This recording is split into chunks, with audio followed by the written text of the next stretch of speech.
When planning for a big trip, it's important to think about what are we going to put in our bags when we go to a remote location. So before we even leave the house, it's important to think about what's essential and what do we really need for the location that we're going to. So in this episode, we're going to talk about all the gear you're going to need, from camera to lenses to tripods, backpacks, slings, and maybe even some tiny essentials like tissues, hand warmers, and maybe some sunscreen. So let's get to it.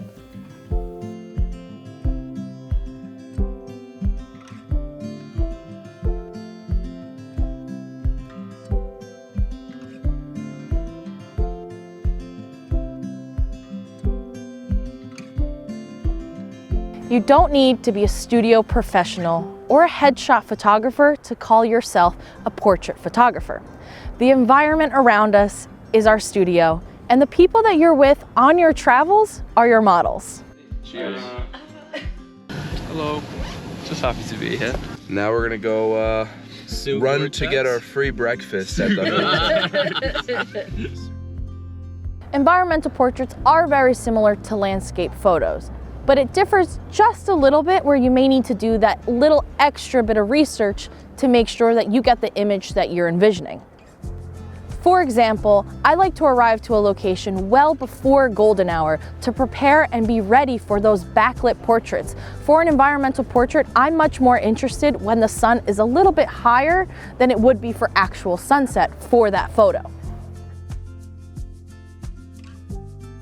It's good to know the location that you'll be going to, not just for the light, but also to look around and see where you might have higher ground to shoot those telephoto and super telephoto images, and also lower ground for those super wide images, silhouettes on a river. Okay, ready? Ready. So it's important to do that research beforehand or scout the location in advance. When I travel, I always do my best to go to a location at least twice. That way I can go there, take a couple photos, see what the options are, and then go home and maybe even look at those photos and see if there was a composition I was missing, or maybe spark some creativity and then go back and get even more photos and then feel like I really got exactly what I was looking for.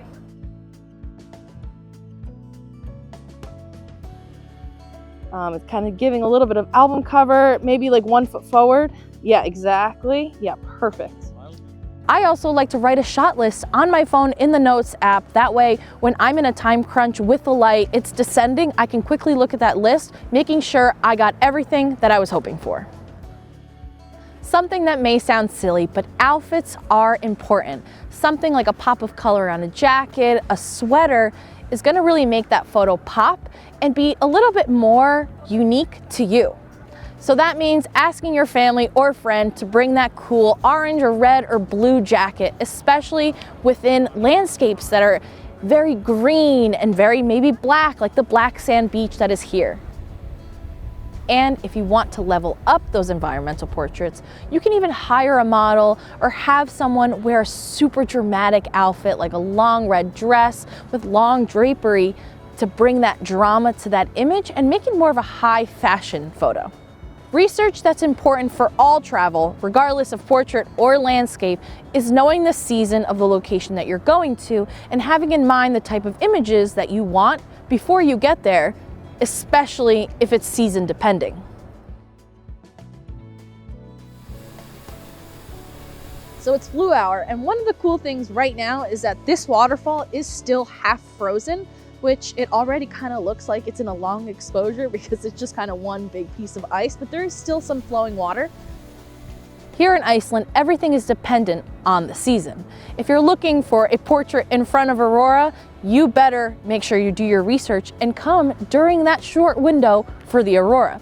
But if you want beautiful blooms, that's gonna be in the summer. This week, during this shoot, we're at the tail end of Aurora season in late March, early April. So we're still gonna see a lot of snow and ice, but that makes still for a beautiful photo that will make the person pop in front of the background.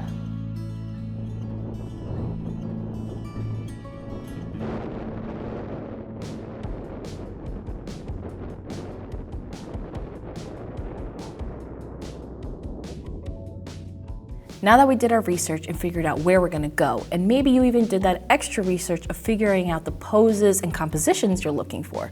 So now let's talk about all the gear that we need to make sure all of that happens and your vision gets executed. I love to use the Sony a7R5. It's been my go-to camera for about a year or so now. It's 60 megapixels, so we have lots of room to crop in. And the flip out screen, honestly, this new screen, the way Sony's been making the newer cameras, has been life-saving, especially when you're going really low. You can kind of flip it out and go like this. So this has been huge for me.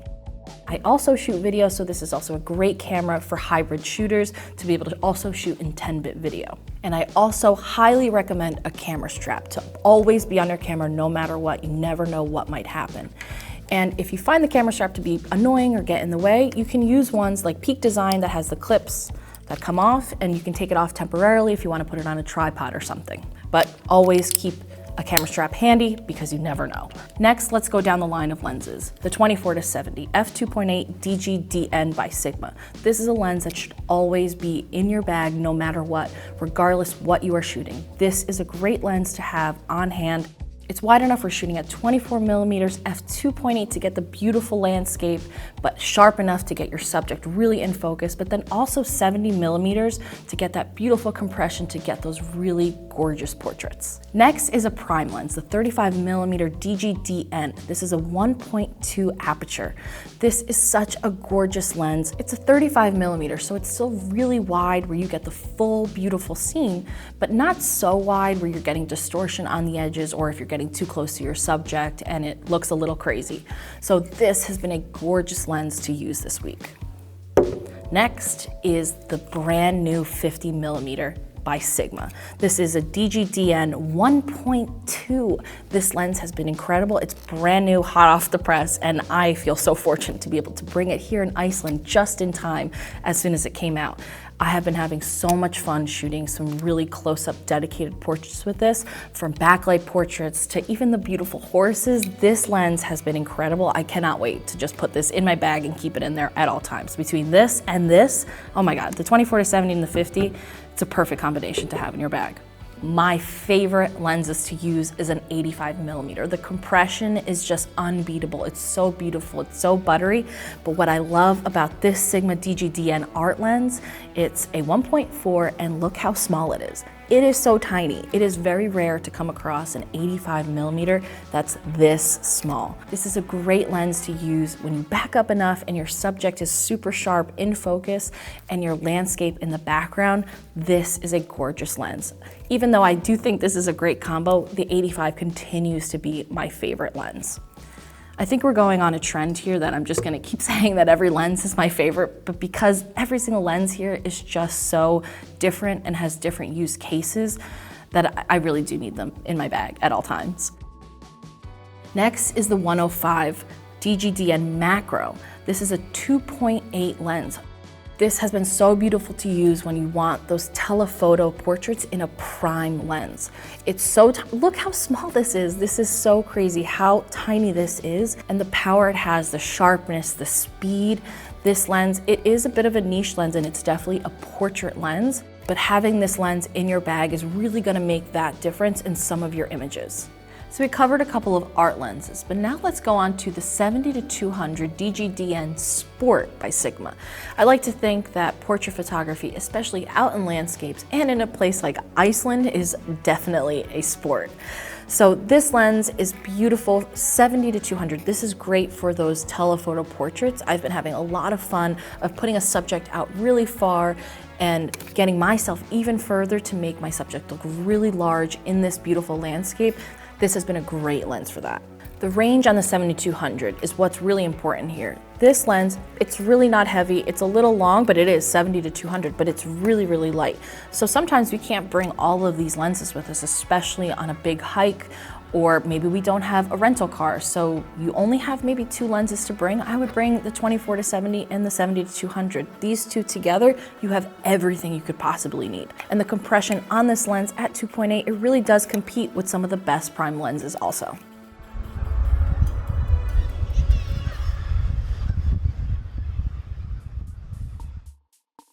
Now onto a couple of lenses that maybe aren't so typical when it comes to portrait photography. But environmental portraits is all about creativity and using the environment with endless options of what type of photos that you can achieve, and the various focal lengths really help you do that. So starting off with the 14 to 24 DGDN Art 2.8. This is a beautiful lens. Being able to shoot at 14, you can get those really wide shots, maybe at a waterfall from really low, and being able to get your subject at the bottom and the top of the waterfall. Without something like a 14, you can't really achieve that. So having a wide variable lens is key. And then you can shoot all the way up to 24 millimeter to get more of that standard portrait composition. But having something variable like a 14 to 24 is key. You might be seeing Matt in the other episodes using a 14 millimeter prime, which is a gorgeous lens and really great for landscape and astrophotography. But I do think more for the portrait side, a 14 to 24 variable is a little bit better. And now moving on to a prime is a 20 millimeter f1.4 DGDN art lens. I've been having a lot of fun getting to use this lens, especially on the astro side, and putting a subject in front of my lens and shooting these really wide environmental portraits at night. And listen, I'm not saying if you like to shoot portraits, you should go out and run and buy a 20 millimeter prime. But if you are a landscape photographer who maybe has this lens, maybe start playing around with this type of lens, putting a subject in front of your camera and see what happens. Starting with the 500 millimeter. This is a brand new lens and it is gorgeous. Look how small this is. This is a 5.6 aperture lens and it is so nice, especially at 5.6. I've been using this to shoot super telephoto portraits. It's extremely specific and you definitely have to get really far back, but that's where the creativity comes in. It has been so much fun forcing myself to figure out how to use this lens, driving really far back and having my subject on top of a hill or on top of a mountain, and getting to use this lens really makes a huge difference and makes for a really unique photo that maybe nobody else has shot before. So getting to use this lens and playing around with those type of compositions has been amazing. And then finally, the 60 to 600. This is basically almost every lens we talked about into one lens, which is crazy. It's 60 millimeters to 600 millimeters. It's insane. It has a variable aperture of 4.5 to 6.3. It's great to use, especially maybe in the middle of the day, after sunrise, but before sunset, where you're trying to find and maybe look for different compositions. This is a great lens to use, especially in bright light. And it's really fun to learn and see how at 60 millimeters, the type of composition you get, when you go all the way up to 600 millimeters, it's a completely different photo. So you really can have so many different compositions from one location just by changing your focal length. So this lens really is so much fun to play around with.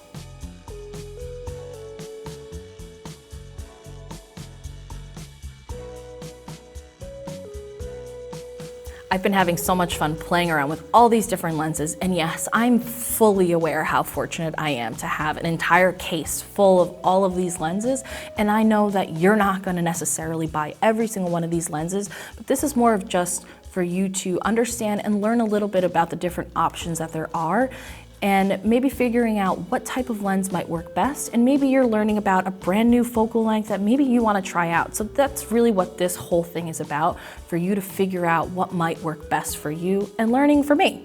So let's move on to some of the accessories that I'd like to bring that I personally think are the most important part when it comes to packing. So starting off with bags, my favorite backpack is the Wandered 31 liter. If you know me, I love orange. I am obsessed with this backpack. It holds so much. I feel like I'm still, after almost a year, finding secret and new pockets to use. It's waterproof on the outside, and my favorite part is the roll top, and I could probably fill it all the way up to here. It holds so much stuff in all my cameras and my lenses. But if I do have the privilege to have a rental car, I always like to bring 2 bags, and that's where my nomadic sling comes in. I go nowhere without this bag. I love this bag so much. mostly because I am kind of small, so I'm not trying to have a backpack on my back at all times 24/7. So if I have the chance to pack everything in my backpack, I leave it in the car, and then maybe I'm only going outside for a couple shots, I'll bring my sling with me and I'll put that one camera, one lens, or two lenses. I can actually fit a camera and a lens and another lens in here, and I bring this with me everywhere I go. And my favorite part is the easy access tab that I can quickly just open it without having to unzip the whole thing with one hand, grab my camera, and then I move on. And it also holds all my other accessories, which are maybe the most important part of this whole section. So for safety, we must have hand warmers, especially if you're in a cold climate, of course. This has been in my shoes and in my gloves at all times while we've been out here in Iceland. Hand sanitizer. You're gonna be shooting outside, maybe in sandy locations or in dusty locations, and maybe you're gonna wipe your eyes, so make sure you have some hand sanitizer on you. Tissues. Okay, yes, for runny noses, but also maybe for when you're out in the middle of nowhere and all of a sudden your bladder is giving you a sign, bring some tissues with you. Here in Iceland, the air is very dry, so something that I think is hugely important, especially after learning the hard way from other trips and being in very cold climate and my face being completely dried out, I've started to bring with me creams that are good for moisture barrier to make sure that your face doesn't flake and just dry out and then you're super uncomfortable. I have two different creams. I have one that's for moisture barrier and a cream that's extremely important. No matter who you are, SPF. You're gonna be outside in the sun, even if it's cloudy and it's cold, the sun is still affecting your skin. You should always be wearing sunscreen, and I advise moisturizing sunscreen like this one. Next is a headlamp. If you're shooting sunset, it might get dark. If you're shooting sunrise, it's gonna be dark before that. So it's important to have a headlamp. I have a Pelican headlamp. This has been great, it's super easy. Next are easy tools. So I have this little tool that I have in my backpack at all times. It has an Allen key, I have a Velo Cool tool, and also a fun little B&H wipe. I also have a small rig light. It's a tiny, rechargeable RGB light. It's really beautiful, and it's great to use for maybe those astro portraits you want to shoot at night, if you want to light up your landscape, maybe do some light painting, and then maybe also if you want to light your subject when it's starting to be a little too dark and you just want to give them a pop of light or color, that light is wonderful. And then for storage, so I like to use a LaCie hard drive everywhere I go. It's so small, it's super rugged, and this tiny thing is 2 terabytes. I also have a small rig card case. It is so thin, look at this thing. And it holds my Type A memory cards and SD cards and micro SD cards for maybe if you're shooting for drone. This thing is so tiny, it fits in your pocket or in your coat or just maybe in a little tiny slide pocket in your backpack. And then last but not least, my tripod. So I like to use a Gitzo carbon fiber tripod.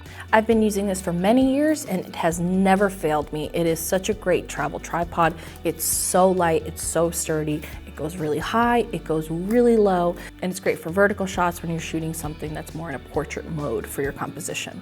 Small details when it comes to tripods but make a huge difference when you're out traveling is, for me personally, I like twist tripods. That way when I have big gloves, I'm not trying to clip something, I just do quick quarter twists and they pop out. And wait, I actually almost forgot because it's so comfortable, is my Z-Seat. I actually found out about this from Autumn Schrock from our last series we did with her and Nate Luby. This thing is so cool, especially when you're out in nature and maybe you're gonna be sitting at a location for a long time. I keep this in my backpack, I pull it out and I can just sit or kneel on it when I'm out in the ground and maybe there's a lot of rocks or it's really uncomfortable or maybe it's dirty. This thing is really great to have in my backpack.